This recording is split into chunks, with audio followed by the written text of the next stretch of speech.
You're about to be tuned into Portal, Paranormal Talk Radio, your doorway to the spirit world. Your chance to talk about ghosts, ghost hunting, spirits, mediumship, psychics, paranormal research, portals, and everything paranormal. To join in on the internet, go to www.portaltalkradio.com. Now, Portal, Paranormal Talk Radio, your doorway to the spirit world, brings you your hosts, Tuesday Miles and Angela Thomas.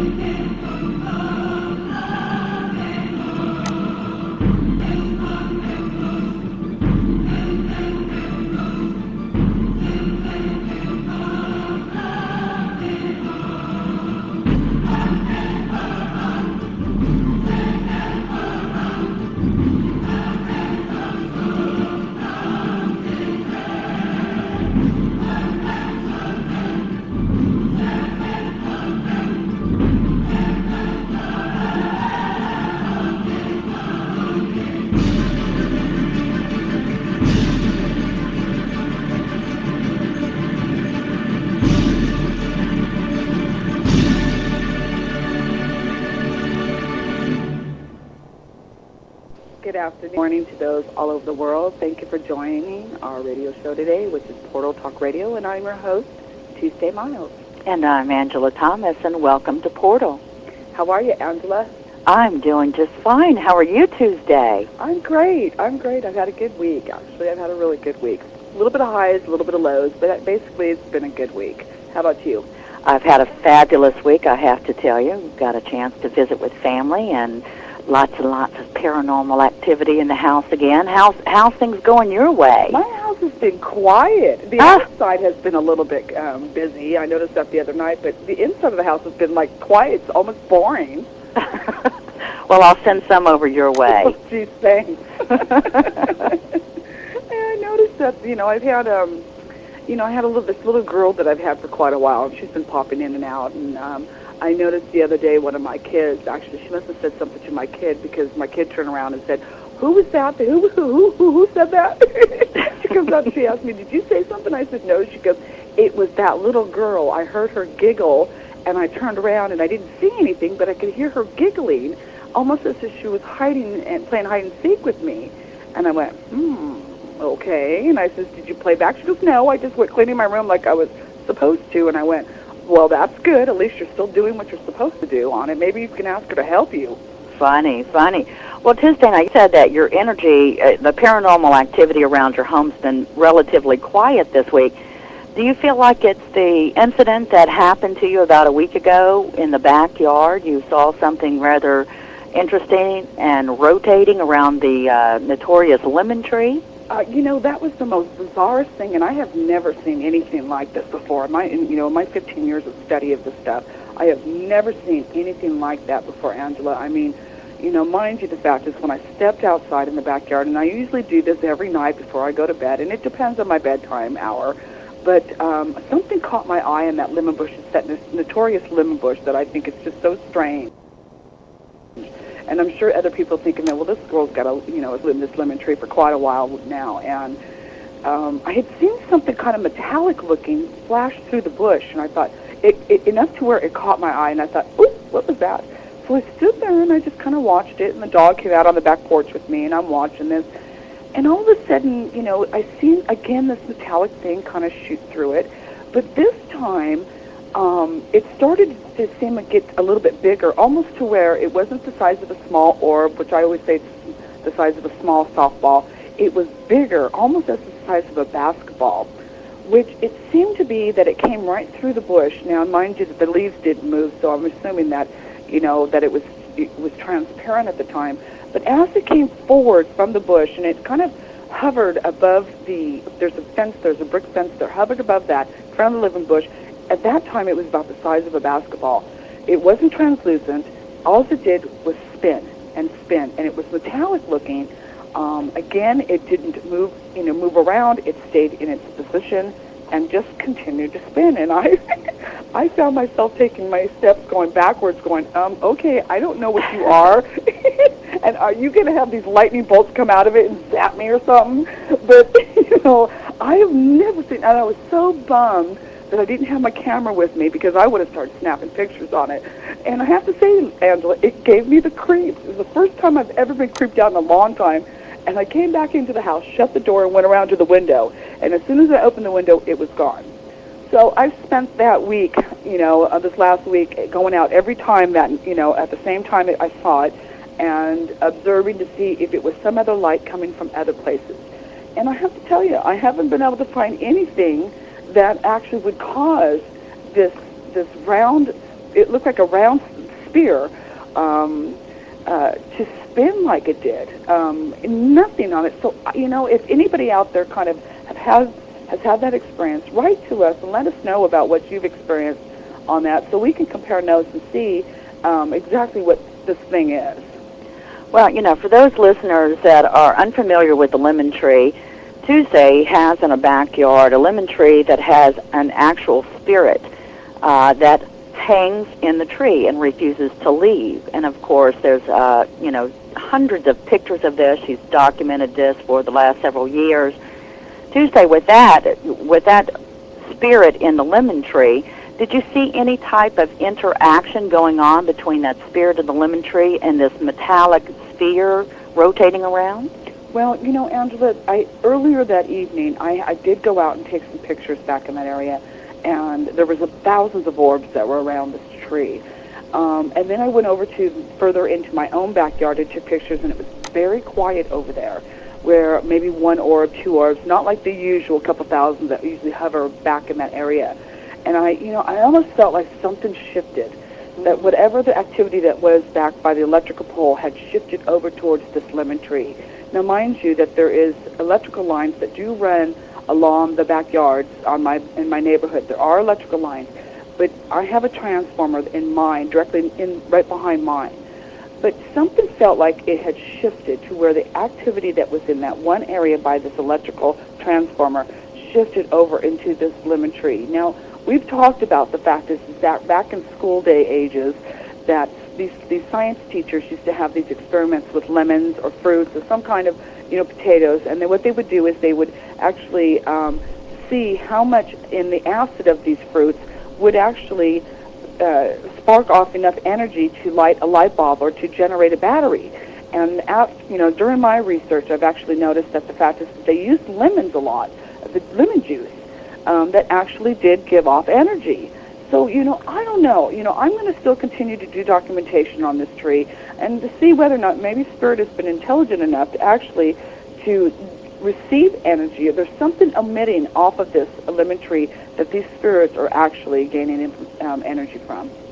Well, you know, speaking of energy, I have found out a lot of fascinating things about energy itself. And, of course, I looked into the scientific explanations of energy and how it transforms. And the one consistent thing throughout all of the science that I read is that they were talking about how energy really never dies, that energy just transforms. And so, you know, it makes, of course, perfect sense for energy to, our lives living here on Earth, and once we pass and cross over to the next world, so does our energy as well. And so our guest today is psychic and spiritualist medium Trish Woods, and Trish Woods works with energy of those who have crossed over. So it's going to be very interesting to talk to her about the energy that she works with when working with spirits, and of course the energy that she works with herself. Now, speaking of energy, Tuesday, have you noticed anything different about yourself this week? I mean, as far as how you work, since the paranormal activity around your home has been rather quiet. Well, I believe that, Angela, when we get busy, us as mediums, and I'm going to put us in our own categories for a few minutes, but, we have daily lives just like everybody else. We're not that much different. Really, we're not. We have families, we've got situations that come up in life, we have banking accounts, we've got, sometimes, we'll have medical issues, our families does. We just, we've got situations and we have daily life just like anybody else does. And I do know that even though that's one part of my gift that doesn't seem to shut down is my clairvoyancy, I do know that when I get busy with something and I have something else that I need to pay attention to, I'm kind of left alone. It's and I know spirit has intelligence. That's proof in itself. There's not documentation that we need to continue to do that because there is intelligence there. Just because the death of our bodies does not mean the death of our spirits, does not mean the death of our intelligence. And the fact is that I truly believe that they do leave us alone when we need to pay attention to our own business and our own family life. And that's the case with me. I had things to do this week. You had things to do. You had family coming in. And they're just not as, pushy for us to notice them. So do you think that they're not pushy, or the fact that we are involved in our own lives and we are not recognizing the energy that they are putting out? Well, you know what? You made a good point there. It could be that's when we shut ourselves down. Maybe we shut ourselves down. Maybe that's part of it, too. We shut ourselves down. We take a break. And for whatever it is, maybe it's like our own personal shields that go up. It says, that little illumination sign that goes up and says, sorry, on vacation, and and they get that. Thank God, I hope they get that. And maybe that's, it's both sides of the truth there, Angela. What do you think? Well, I think that you're absolutely right. But, the one thing you just brought up was about, taking a vacation. And actually, I have to tell you, I've known our guest, Trish Woods, for quite a few years now. And one thing that she taught me to do is how to take a vacation from my actual psychic work. And so, I hope that all others out there that are true psychics and mediums are doing just that they work when they work and they shut off when it's time to quit the job for the day or quit the job for the evening and focus on their own lives. And, of course, I know that Trish will be speaking about that a little bit today. But, I feel like a lot of psychics out there all work a bit differently. And, of course, they all have different, ethics and different ways of working and different belief systems altogether. So, Well, And I think that's something that would be, be grateful for Trish to bring up, too, is how do we shut ourselves down? I had somebody say to me one day, well, aren't you the psychic, don't you know? Well, hello, I'm not working. Right, I'm not tuning into every single little thing that has to do around it. My God, do you expect for us to? Some things I believe is none of our business. I'm not sitting at the grocery store and going through the line and looking at the cashier and psychically reading her to know everything about her or hearing anything I have, even if there's spirits around. I don't care. It's not my business right now. I'm doing groceries. Well, Tuesday, let me ask you, speaking of being out there and, cashiers and not always, out there trying to read somebody, because we really don't try to read anybody. If we're on, we're going to receive those messages, whether or not we want them or not, although there is a little bit of discipline that we can bring to that whole thing. But have you ever experienced where you as a psychic have worked with a client and passed along a message to them that they completely did not understand, I mean, I know that psychics, and being one myself, works in past, present, and future. What about those messages that people are unaware of that's coming around the corner, that type of influence? Have you ever had a time when you've worked with someone and you've delivered the message and they say, I have no idea what you're talking about, or that just can't be so? Well, you know what? That's a good point. That's a good question that you're bringing up, Angela, because, and let me say this. The fact is that, being psychic is it's something that we really work hard on. It's not something that is, we feel that people think it comes easy to us. Some of it does. But the other aspect of it is really working hard to understand. Sometimes messages aren't as clear. Do we have to fill in the blanks? Sometimes we do. Sometimes when we're working with a client, you call them clients, we call them sitters, the sitter or the client, they don't understand the message right then, so obviously we're wrong. But and I hate to say this, and even with one, for an example, I had a client I was working with about a month ago or so, and she didn't understand the message I was giving her, whether it was a little bit of a warning or not. But I did say to her, you know what, contact a friend of yours needs your help. And it ended up happening a couple of weeks later that the friend passed away. But, and I felt bad for her because she felt very guilty about this. And I said to her, you know what, I don't know whether the message is meant for you, that you're going to be able to save this person's life. But the fact is the message was for you to contact this person. Maybe the fact is to say what you needed to say to them, whether this was a goodbye and you didn't know it was a goodbye. But the fact is that you got to at least speak with them before they passed. Now, did I know they were going to pass? No, that was not what the message was about. The message was about just contact them. Get a hold of them. There's some need that you need to do this with. But see, they didn't understand that. The part they hadn't spoken to this person in a long time, and just dismissed it. Well, you know what? I can't make them go, I can't be very as adamant as I want to. Call them. I can give them the message. If they want to believe the message at the time, that's up to them. I can't force them. But I have to say, a lot of times, messages don't come out right then. Are we there? Yes. Okay. Okay. That was a station manager I heard. But see, that's my point of it. Sometimes you can't take the message at that minute. Does that mean we're wrong? And we'll see.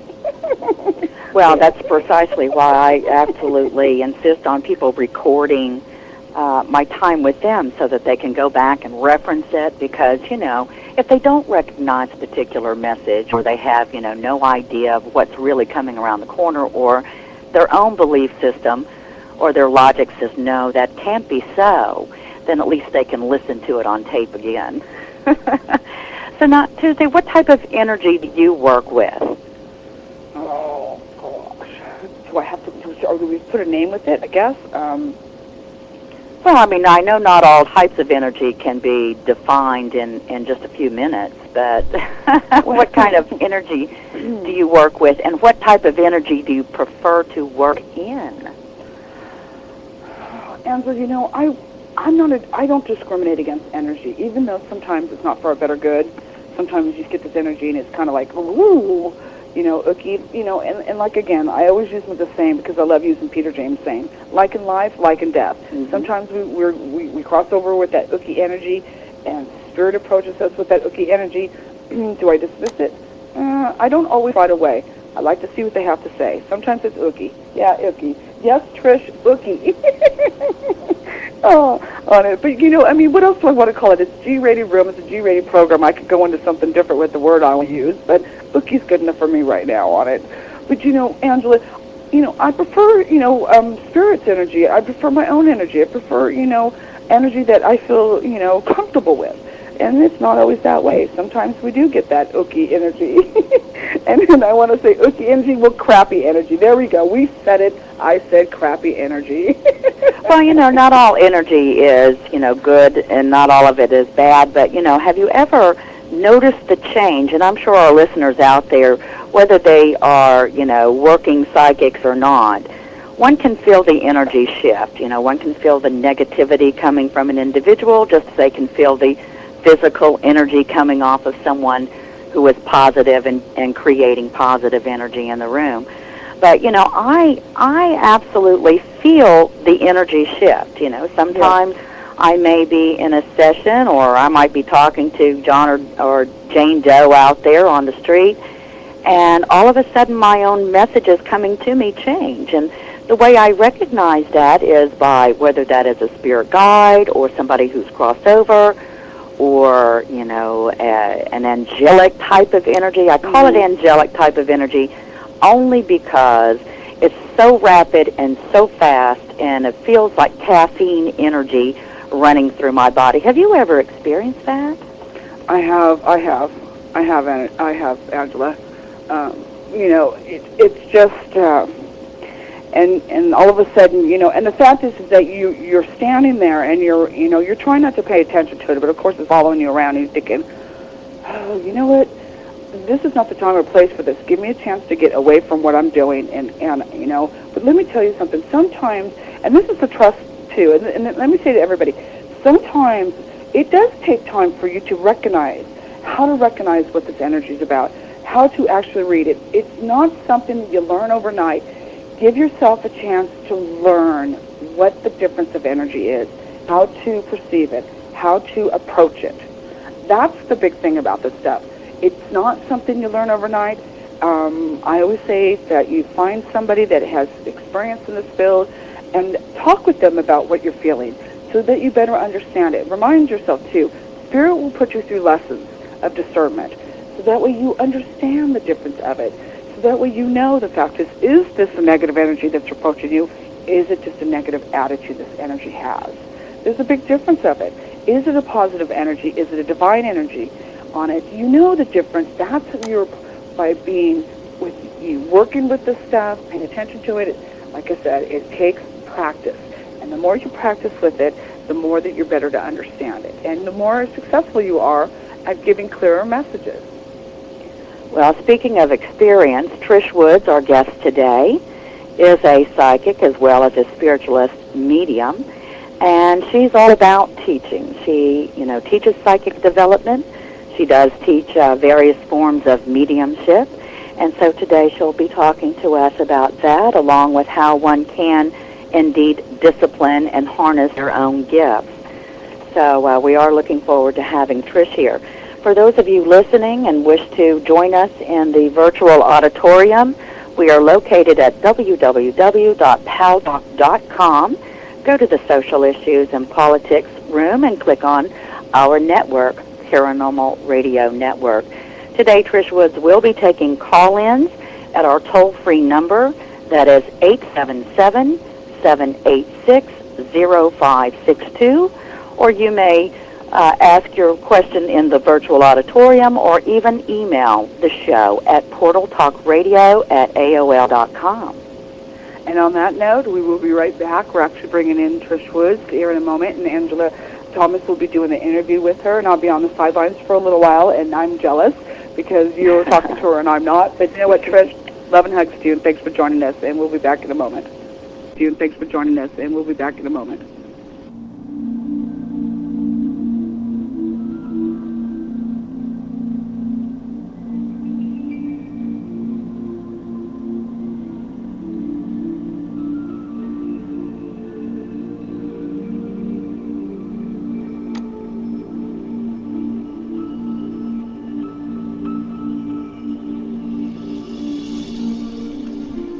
It's the top of the hour in Paranormal Talk Radio with your hosts, Tuesday Miles and Angela Thomas, will return in just a few moments.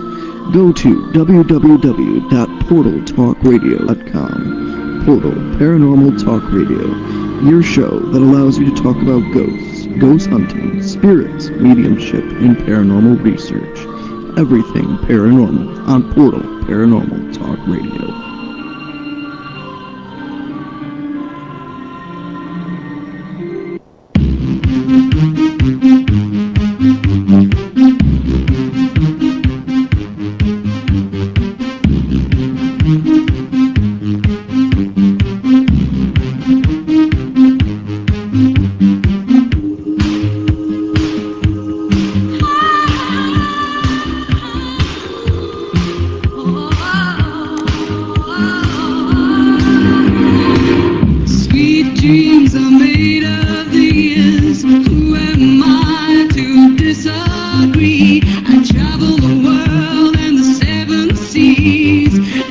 Everybody's looking for something, some of them want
Everybody's looking for something.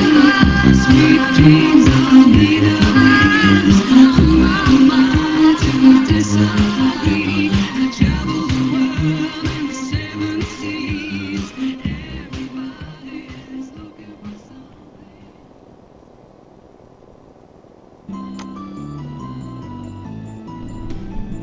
Portal Paranormal Talk Radio. Your chance to talk about ghosts, ghost hunting, spirits, miracles, mediumship, the strange, and paranormal research. With your hosts, Tuesday Miles and Angela Thomas. Portal Paranormal Talk Radio.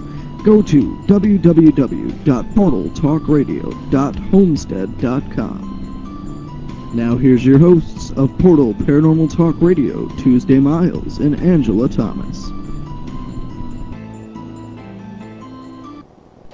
And we are back. I'm Angela Thomas with Portal Paranormal Talk Radio, and today's guest is Trish Woods. Trish, how are you? I'm good, Angela. How are you? I am fine. It's so good of you to be here today. I am so excited to be here today. Well, I know you keep a busy schedule with all the teaching and the flying here and doing this and doing that. Tell me, what is new going on with you? I understand that you have just founded a center. Yes, we're founding the center called the Lippincott Center for Wellbeing, and Lippincott is my maiden name. And it links into another center from a friend of mine who is from Australia. We'll be doing some joint ventures, I think, over the years together. Our first one is going to be Reiki training early this fall in September. But the center is in name only. It's going to be the top half of my new house, my new abode. Oh, congratulations. Oh, thank you. And it's going to be the top half there, and hopefully it'll grow big enough very, very shortly to find its own home. Well, I'm sure it's going to expand quite rapidly. I'm sorry? I'm sure it's going to expand quite rapidly, based on the works that I know about you and your travels, both in overseas, in Europe, and all throughout the United States. And, you have a wide range of work that you offer. And I know that you do mediumship and various forms of mediumship. I know that you teach. And you teach the psychic development, is that correct? Yes. I'm a teaching medium, so teaching all forms of spiritual awareness or personal development as far as spirituality is really important to me. Even when I demonstrate or do galleries or what they call group readings, I try to explain whether I'm seeing, hearing, feeling, or what I'm understanding from spirit in terms that people can understand. It's really important to me. So now, when you say gallery, Trish, can you explain to our listeners what type of experience that is? What they can anticipate? In England and in Australia and other countries, probably every other country except the United States, this event is usually called a platform demonstration of mediumship. Mm-hmm. And over here, there's a famous medium that has coined the phrase gallery readings. So to help Americans understand that's what other mediums are calling these events.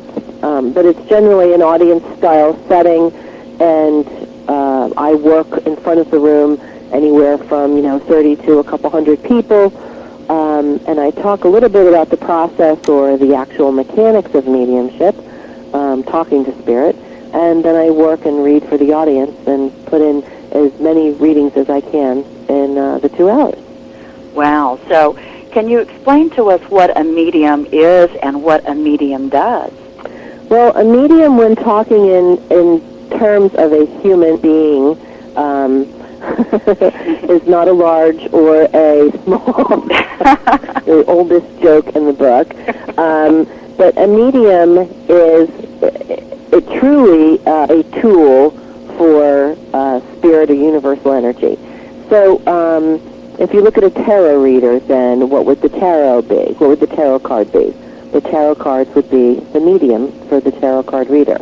Yes. The inspiration. Where the inspiration comes from spirit or the sitter, the person being read. energy, right? Right. The answers are not in the tarot. The answers are not in the dowsing rod. The answers are not in the psi cards, but the answer is in the energy of the person being read, combined with inspiration, hopefully from spirit, for the reader, to help the person in front of them. So a medium, when talking about a human being that's working for spirit to bring through information from spirit to validate afterlife or after consciousness, after physical life consciousness, is they're using their brain as their medium, okay? Their Right. brain is the telephone or the connection between spirit world and the physical earth world, physical human world.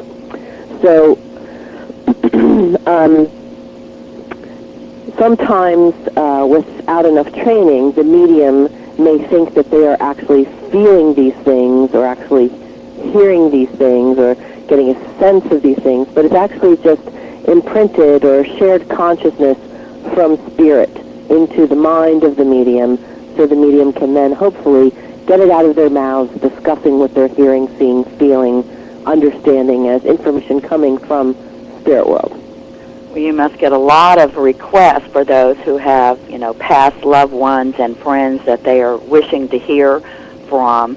Now, Trish, let me ask you, do you always get messages from those who wish to hear from, let's say, grandma or grandfather or a special friend? Well, me personally, or do Yes, you? you as a medium. I think that if mediums could read for themselves, I don't think we'd read for anybody else. I True. think that's one of the reasons why we can't read for ourselves. So we have to work for spirit. That's the only answer that I could come up with. Because how do we validate the information that we're getting? True. How do we validate that what we're getting is something real or true? I know I've had spontaneous visits from loved ones, but it's usually when I'm not expecting it. It's usually something very quick. It's usually something short. I remember one time doing a specific type of boxing video for exercise. My cousin came in and said, I really would have liked this, out of nowhere. And I was like, whoa, but that's very, very rare, to be invaded like that. Another time when I needed comfort, I felt arms come around me when I was sitting at my window and crying. And other times I get a lot in dreams of visits from loved ones. But we really can't read or communicate for ourselves, because how do we prove that it's not our own mind? And that's a very simply good just thinking point. of a loved one that's passed will raise your vibration naturally. Right. So once your vibration is raised, how do you determine, is this me raising my vibration because I'm excited, or is this me raising my vibration because spirit is coming close? Very good point, and I've never thought of it that way. Now, going back to mediumship, Trish, can you tell us what the difference is between, let's say, a mental medium or a trance medium or even a physical medium? A mental medium is crazy. No. I'm teasing. A mental mediumship is what I do. Well, there's different forms of mental mediumship. This can get a little confusing. One of the forms of mental mediumship is communicating with those on the other side while staying awake and conscious. So the medium is essentially describing what they're seeing, feeling, hearing, sensing from spirit world, okay? Okay. To the person in front of them that we consider. So the medium is describing, hopefully as quickly and as accurately as possible, the information that they're getting. That is called mental mediumship. That is called, reading for the afterlife. That's one of the forms of mental mediumship. Another form of mental mediumship is trance mediumship. Trance mediumship is where the medium will go into a deep trance. It kind of looks like they're sitting in their chair and possibly sitting up straight and taking a nap. And this is where the medium will share their consciousness completely with the consciousness of perhaps what we would call a higher being. Now, I really don't necessarily believe in specific levels and stuff on the other side. It's very universal, based on what I have experienced. And I'm sorry, I just got your note there, Angela. Okay. So with trance mediumship, when the being comes in, it's not that the soul comes in and shares the whole entire body with the medium. It's a consciousness sharing. It's a shared, active thought process. Okay? So then literally it's not where one would, let's say, one spirit would use that body as an instrument, or do they use, say, the vocal cords? Or is that I only do not in some believe, instances? it is not my learning or my experience that a spirit, only one spirit can be in one body at one time, based on my learning and my development, okay? Because that body, that soul body, is attached in a very complicated manner to the physical body. The soul body is attached to the physical body.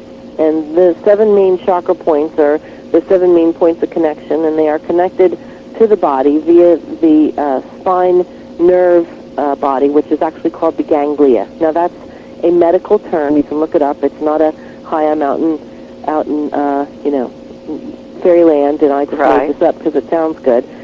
This is a true medical definition. If you Google it, you'll see it. Okay. So they're connected to the chakras, and the soul body or the ethereal body is connected to the human body via the ganglia, the web of ganglia, and as they are connected, we remain alive. So another soul body cannot come in to a body like we saw in the movie Ghost, where Whoopi Goldberg is swapped over by some dude.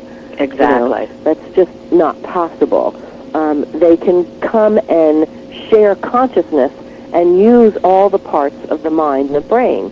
So remember that everything we do, whether it's a sneeze or, scratch a spot on our arm or comb our hair or wash our face or get up and walk or go potty or decide all of that happens in the brain. All of that happens in the mind. The mind is the powerful tool of the body. So if you're sharing your mind, essentially you are sharing your body. But you are not having another soul come in and enter and take over your body. Well, I'm certainly glad that you cleared that up, because I believe that the most common misconception about trance mediumship is just like you've told it to be in the movie Ghost. Right. Now, and that just really is. I mean, it wouldn't make any sense if that was really the case. If that was the case, if the case in Ghost was really possible, then why would we bother coming here, going through the excruciatingly painful process of birth, and living these difficult lives with a body that fears death and a soul that remembers eternal love? What would be the point of that? If at any given moment any celestial could poof pop into our bodies, well, there would be no point to that. There would be no point to that. So your body, while you're here, this physical flesh thing that your soul is suited around and carries around, is your own throughout your lifetime. Well, now, Trish, tell us about physical mediumship. Now, this is really very interesting. There's different types of physical mediumship as well. Now, there's physical mediumship that is called transfiguration. And this is where, again, the medium will go into a deep, deep trance, and the energy of spirit combined with some of the energy or the higher vibration of the medium will have a mask, create a mask in front of the medium's face. And then during the hour or two that the medium is working, the different faces of people's loved ones that are sitting there in the group with the medium will appear on the mask. You may also hear voice, and there may be other forms of physical approach from spirit, but essentially it's for the mask and being able to see faces appear. Now, the mask isn't, it looks like goo. It looks like spiritual goo. There's a technical term for you. Now, spiritual goo, exactly. Is that? I love that one. Can you describe what spiritual goo is? It's actually, the technical term is called ectoplasm. That's right, Saitoa. Good job. It's ectoplasm. And the ectoplasmic mask is actually a little tiny bit, about 1/8 of an inch off the face. It's not completely attached to the face, except possibly with a couple of lines at the mouth or coming from the ears or the nose. And it's really very interesting. There's all kinds of pictures and documentation of this out on the Internet. The early 1900s, there was an enormous spiritualist and spiritualism movement, and there were not tons, but there were a great many physical mediums on the planet.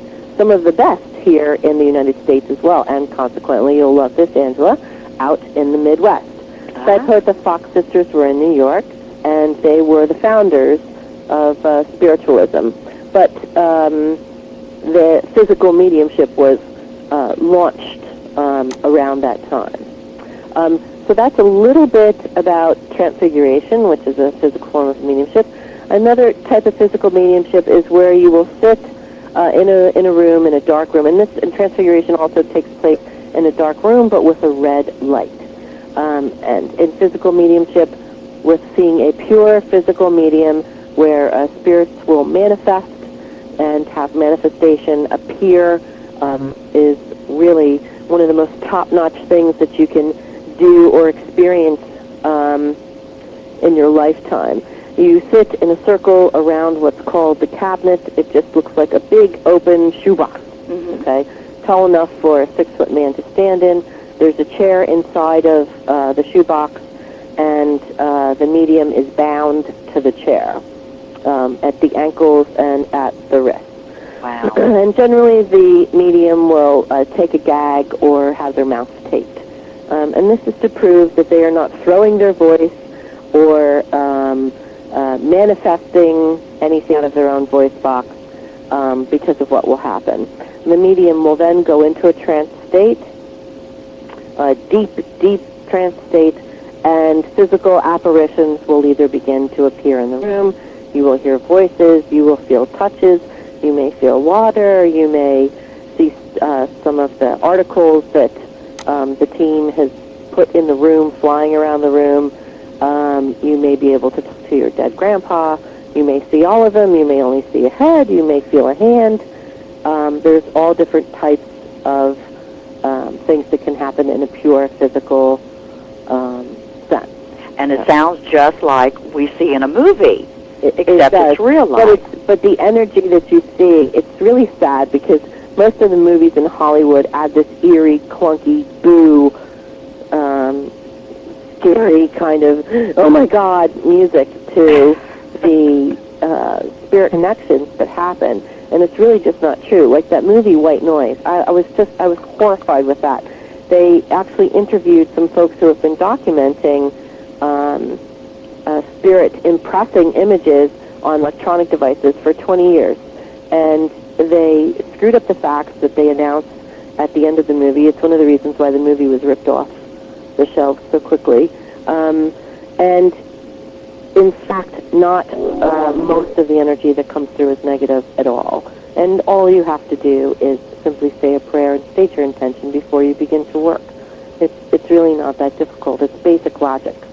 But then back to physical mediumship, there's one other kind of mediumship that is really very interesting, physical mediumship, and that is direct voice.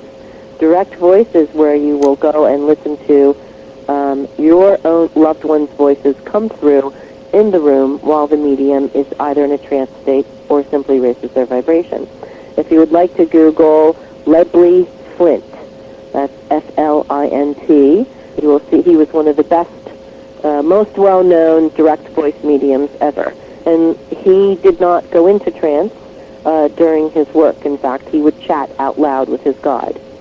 Goodness. Now, that's absolutely amazing, and I'm sure that he did not want for individuals coming to him, especially to hear, friends and loved ones and, all of that. Yes, but you don't simply sit for yourself to connect with your loved ones. That's sitting almost in a selfish purpose. And the reason why you do any of this work, why you do psychic work or healing work or mediumistic mental mediumship or trance mediumship or physical mediumship, is to serve God and to help others. And those should be your only motives. If you have any other type of motive other than that motive, your work is compromised. Well, and I appreciate you saying that.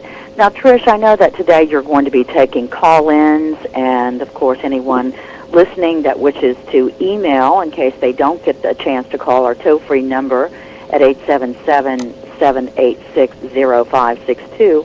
You may email portaltalkradio@aol.com or join us in the live virtual auditorium on Paltalk. That is www.paltalk.com in the social issues and politics category, and join us for the Paranormal Radio Network room.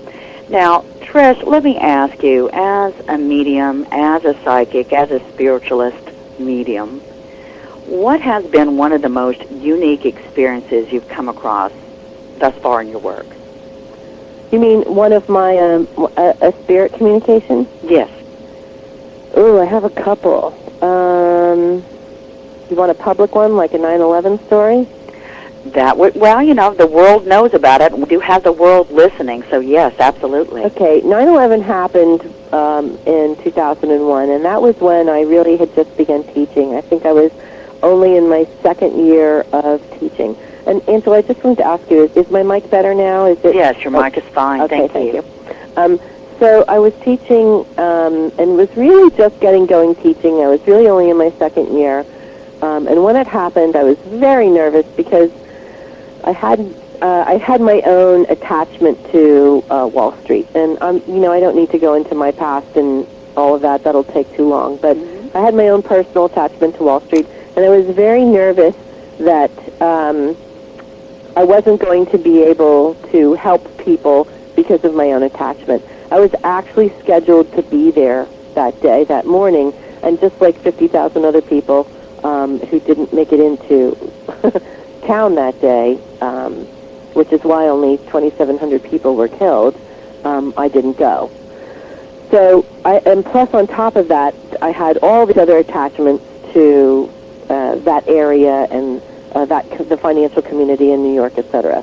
So I was very, very nervous about what would happen to me after 9/11 happened. And during one of my development circles one night, as we were in meditation, I saw a young man. Now, when I'm teaching, I'm not supposed to be working, okay? So what I did later was I opened up a private room on AOL, which is what I do sometimes, as you know, under an assumed name, and I read for free because I like to give back. And when I did that, a woman came into the room, and I looked at her name on the list, on the room list, in this chat room, and I said to her, I see this man, and boom, this fella appeared again. And I said, oh my gosh, I think he's a fireman from 9/11. And she said, hold on a second. And she ran and called someone else on the phone.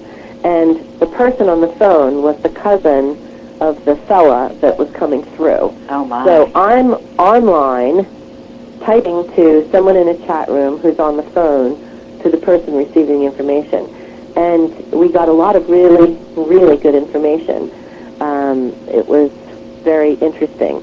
There was some very good evidence that I could not have known yet. Like, for example, that they had gotten up to, those firemen had reached the 70-something floor. I think they had gotten up to the 72nd floor, 76th floor, and in the papers and on all the news stations, they had said that the firemen had only reached the 34th floor. But this fellow was saying, no, 70. We were up at the 70s when the towers fell. We knew we weren't going to make it back. Our radios hadn't worked for, 20-some stories. So are you saying that the and this woman was able to spirit of the validate fire? So the woman was able to validate it because the families had been told this, but it had not been publicly put out into the news at that time yet. So that particular spirit then was saying that they knew that they would not come out? Absolutely. Ah. So how did you, as a human, emotionally take that message?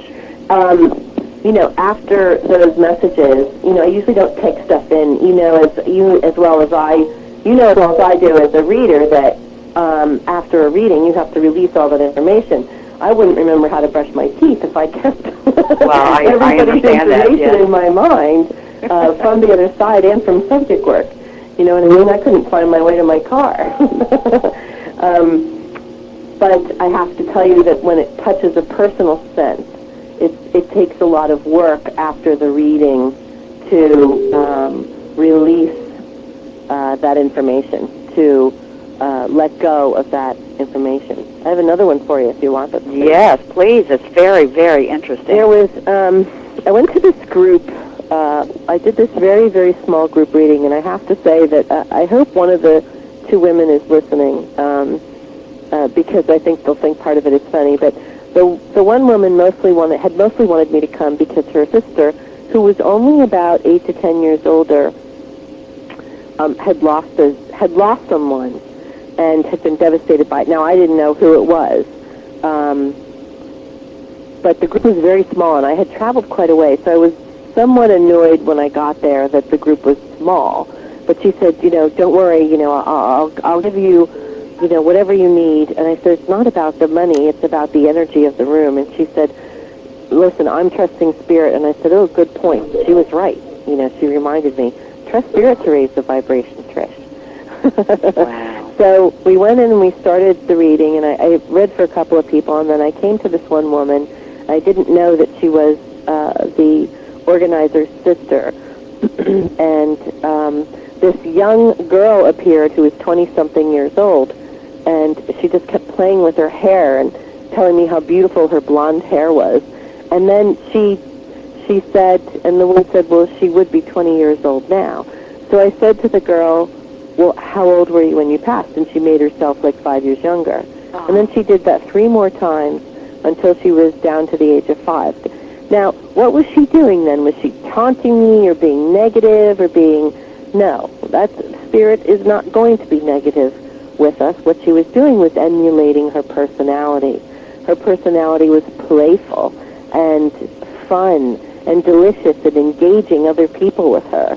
Very young little girl, actressy kind of personality. And that's exactly what she emulated.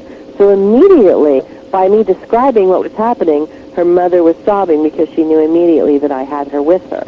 I had her with us. So then I say to the young girl, how did you pass? And she showed me this motion of where she puts both hands up to her side. Like a pantomime puts their hands flat up against in front of them. Well, turn it to the left side. And she kind of leans to the right and goes, ugh, and shows me that she was hit by a car. Oh. And unfortunately that she had been dragged. And the way that I put it to the woman was that she had been hit and then her body had been pulled. And then the little girl started to giving me very precise information, which was that her brainstem had been broken immediately, and that that was in the coroner's report, and that the doctors weren't fibbing to the mother just to make her feel better. And now the mother is really releasing at this point. She said, that's what I thought. That's what I thought. I thought they were all just being nice to me because I lost my little girl. And then the little girl gave a piece of information that no one else knew. She showed me pushing a little boy with dark hair out of the way before she got hit. Wow. And I said to her, oh my gosh, she pushed someone out of the way. And the sister said no. And the mother said, oh my God, yes. Now I know for sure it's her. And what was important with this was that the sister was the group organizer. Now, could she have taken me aside and told me all of this so this woman could get some relief from her 15 years of anguish? Yes. But this piece of information, this sister did not know. The sister in the room did not know. And it thus validated everything that you were picking up on. To the mother, exactly. Well, Trish, thank you for sharing your interesting experiences with us. I'm absolutely fascinated as I am seeing the entire virtual auditorium, and word is coming in from listeners on what a terrific show we're having here. We're going to take a brief break, and when we come back, Trish Woods will be taking your calls. If you'd like, you can phone 877-786-0562, or you may join us at the live auditorium on paltalk.com, or email in your question at portaltalkradio@aol.com. We'll be back in just a moment.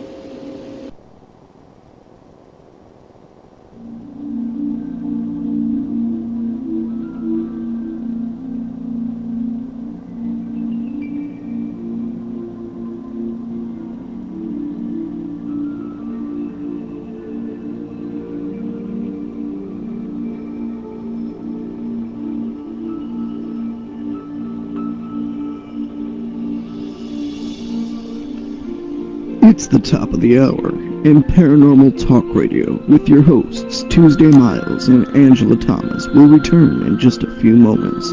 Go to www.portaltalkradio.com. Portal Paranormal Talk Radio, your show that allows you to talk about ghosts, ghost hunting, spirits, mediumship, and paranormal research. Everything paranormal on Portal Paranormal Talk Radio.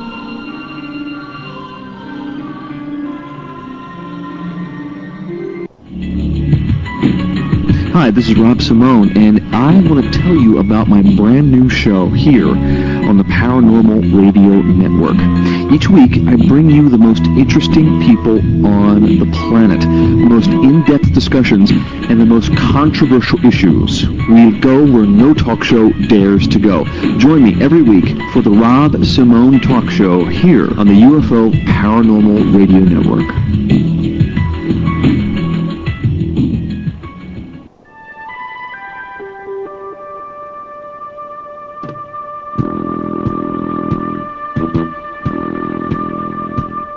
Tune in to UFO Undercover, Wednesdays at 8 p.m. Eastern, with your host, Joe Montaldo, right here on the Paranormal Radio Network.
It's only you and me.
perspective.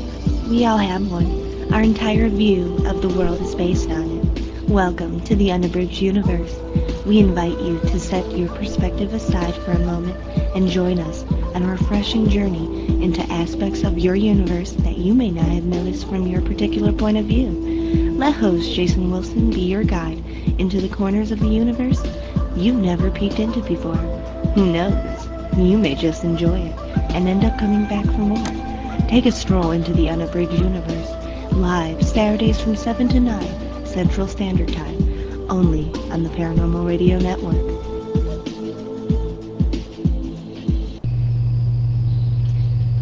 Do you like to ask questions about everything? Would you like to escape from your proverbial box? Just leap out and explore our world in ways you've never imagined? You can have that opportunity. As we grow and expand, new features will be added, allowing you to experience radio programming at a fresh new level. I invite you to join me, November Hansen, host of Voice of the People. Together, we can expand our horizons and peer into multifaceted possibilities. This program will broadcast live Saturday evenings on the Paranormal Radio Network. Hi, this is James Arthur Yanchik, the Black Knight of Talk Radio, inviting you to join me on the road to truth via the path of non-contradiction. Join us each week on Feet to the Fire, a show with the goals of examining a subject matter on its own merits and test how it stands up to the many possibilities found in reality. All without pre-drawn conclusions found in personal bias. No left or right wings here. No pounding the pulpit of ego-driven my way or the highway attitudes. But there are no free passes given either. Answers to questions are important, but equally important is the reasons and methods used to find the answer. The lack of contradiction is the final judge here on Feet to the Fire. Sunday evenings, live. How do you listen? www.feet2fire.com for more information.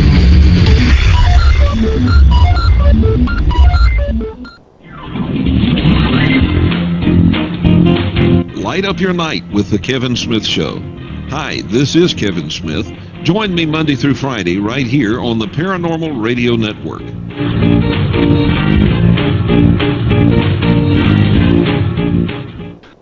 What would you do if you knew all the things we know? Would you stand up for truth? Or would you turn away too? Get your dose of truth with the Truth Hurts radio show with your host Charles Giuliani, Mondays, 8 to 10 p.m. Eastern. The Truth Hurts, Ignorance Kills. What would you do if you... Portal Paranormal Talk Radio. Your chance to talk about ghosts, ghost hunting, spirits, miracles, mediumship, the strange, and paranormal research. With your hosts, Tuesday Miles and Angela Thomas. Portal Paranormal Talk Radio. Go to www.portaltalkradio.homestead.com. Now here's your hosts of Portal Paranormal Talk Radio, Tuesday Miles and Angela Thomas. And we are back, and you are listening to Portal Paranormal Talk Radio, and today's guest is Trish Woods. Hello again, Trish. Hello. We're very excited. The room is excited. The listeners are excited. We have phone lines holding just for the opportunity to have a question answered by you. So, Trish, let's go ahead and get started right away. Okay. Because we do have a lot of people waiting to hear from you. Okay, great. One of the questions from one of our virtual auditorium listeners from Bowles, and they're asking, how long have you been doing this sort of work, and have you used it to find missing people? I've been in psychic or metaphysical work for 20-plus years now. Yep, it's over 20.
Oh, wait. There, I hear somebody. Yes, Tell me hello, it's not caller. the spirit voice.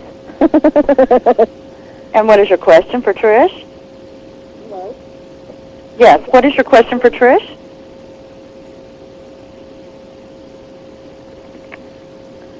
That was really strange. I heard a man and then I heard a woman. I did too. All right.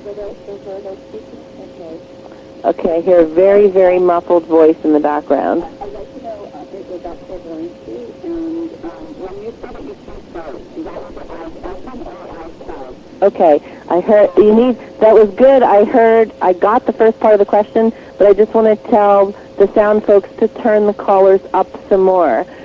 So the question was about clairvoyancy. Yes. And do I see people with my eyes open or closed? And I think what the caller means is, do I see people outside of my body or only inside of my body? I suspect that that's what she meant. So let's define those terms. Internal, when you see it like a memory, a picture or a little movie in your mind, it's kind of like behind your forehead, that's called subjective clairvoyance. That's how I mainly see things.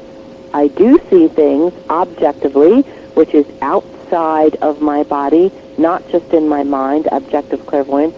I do see things using objective clairvoyance, but not always. And I prefer to see it subjectively, personally, I than to see it objectively. that. But I don't mind when I do see it objectively. I think that's been increasing lately because I've been seeing a lot, and I've been getting involved with different things and raising my own vibration lately. So I've been seeing more stuff on a physical level objectively lately.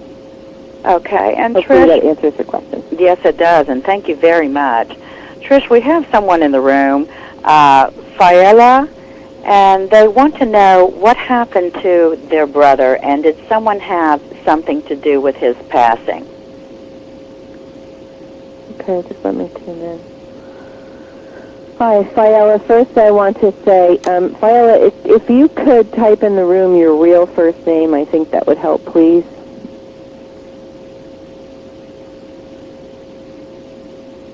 Thank you. I thought it was a P name, but I just wanted to make sure.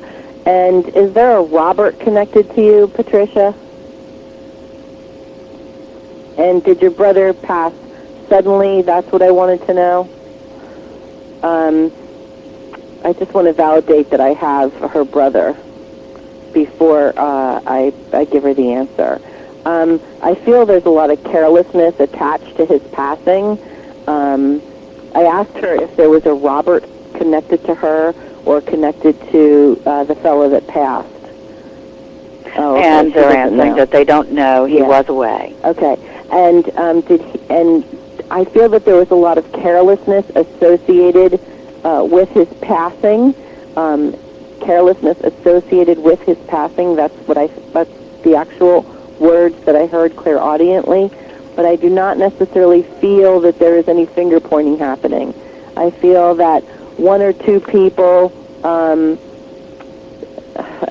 3 people, including the young man that passed, may have been careless.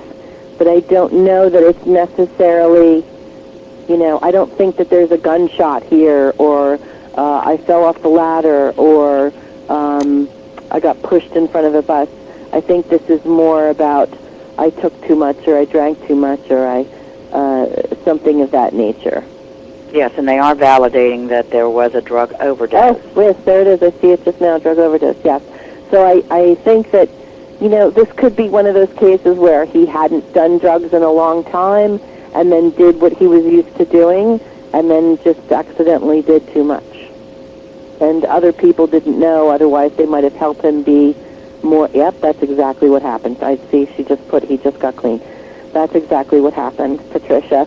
And that's a very common thing with people who use.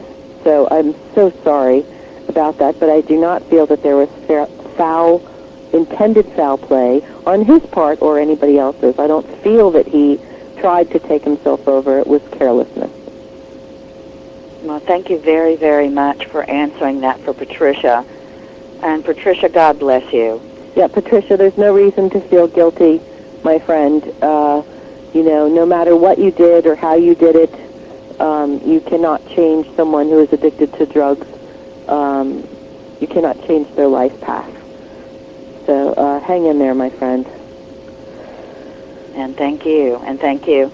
Okay, and next we have Sunrise to Sunset.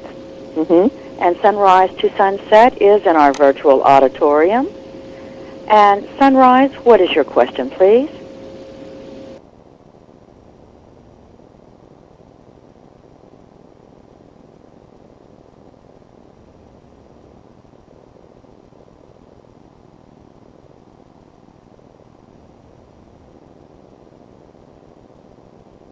Up.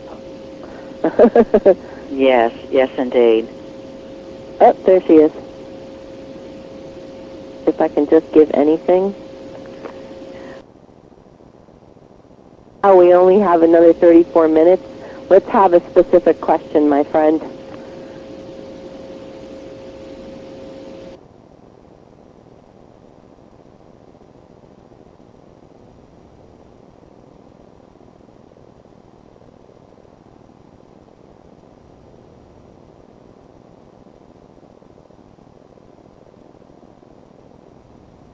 Peter, my sound back up.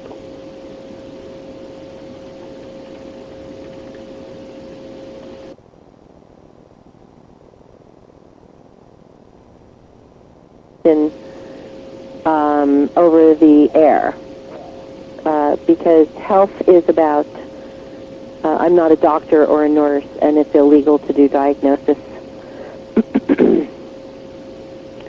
Okay, very good. Very good. All right, let's move on then, and to our next caller. Caller, you are on the air.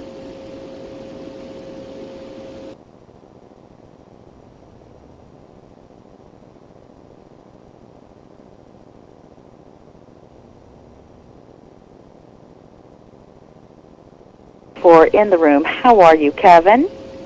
Feel free to take the mic, please, and ask Trish Woods your question.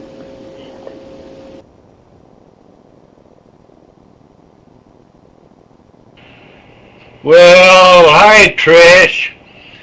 My dad, he passed away a while back. He died in my arms real quick.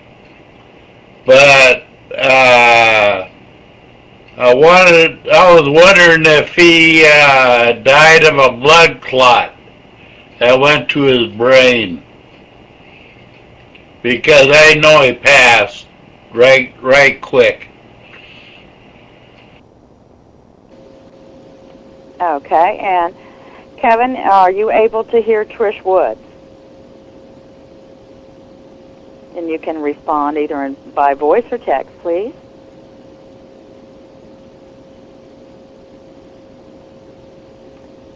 Okay. Well, Trish, that's about all the information. Okay, he's saying okay. Okay, good. What I want to say about his dad is that he did pass very, very quickly. I feel that his father didn't even have time to take a deep breath or internalize it and say, oh, goodness, or oh, darn, or oh, geez, or oh, whatever, here it comes. I actually heard him say, and I might have mumbled it underneath my breath, what I heard him say is in his mind. But I feel like it was so quick he didn't have time to identify that he was actually passing. You know what I mean? It just went really fast. And I think that it was either a blood clot, like an aneurysm, or an aneurysm. That's what I want to say, because an aneurysm is something a little bit different. It's either a blood clot or an aneurysm. It's definitely not a stroke, because I don't feel that shorting out. And literally, he just was surprised. I mean, I think he's tired. I feel like he's on his back. I feel like he's worn out. His body's worn out, but he passes very, very quickly and peacefully. And thank you very much. He is giving validation that he did indeed yes, he was 90. That's back. Definitely worn out. Wow. Well, God bless you very much, Kevin, and thank you for asking Trish Woods. Trish, thanks for answering for Kevin. And let's take our next question. We have Piper, 76, in the room. Piper, Please take the mic and ask your question, please. Hello, thank you. I wanted to know if there's any messages from my grandfather.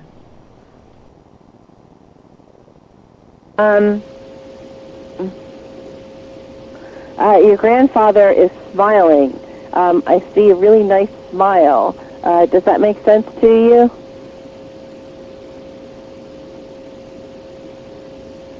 Okay. I guess they dropped the mic off them. Yes, they just said it would. Okay. It does. So I feel that, she did say it would. Okay, good. He has a wonderful smile. He sends a lot of love. He puts his hand over his heart, and then he hands it to her. His hand over his heart, and then he hands it to her. So I wonder if he's insinuating that maybe she'd had a broken heart or heart troubles or a heavy heart lately, but he's sending his heart, his love to her. That's the message specifically when I tune in. I hope that helps. Oh, he had a heart attack. Yes, and well Piper done. is giving validation. But at the same time, I feel that he's sending his love to support Piper at this time. I feel that she may have had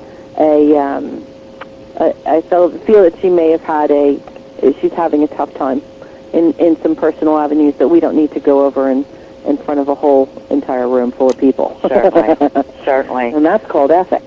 Well, yes, indeed. And, there's a lot of psychics and mediums such as yourself, Trish, that, they don't have the same standards or ethics that you hold. And I believe that individuals need to stick with those that they know that are honest, have a lot of integrity, and certainly I would recommend anyone checking out, doing a research or history or looking for testimonials or so on and so forth on a psychic. Wouldn't you agree with that, Trish? Absolutely. I had someone, a potentially new student yesterday ask me, she said, gee, I don't want to embarrass you or, but what I really want to know is, do you believe in God? And I said, you have not embarrassed me, you have impressed me. And she said, really? And I said, yes. And I said, any psychic or any healer or any medium or any metaphysical person that comes to work for you, sits in front of you and says, I will work for you,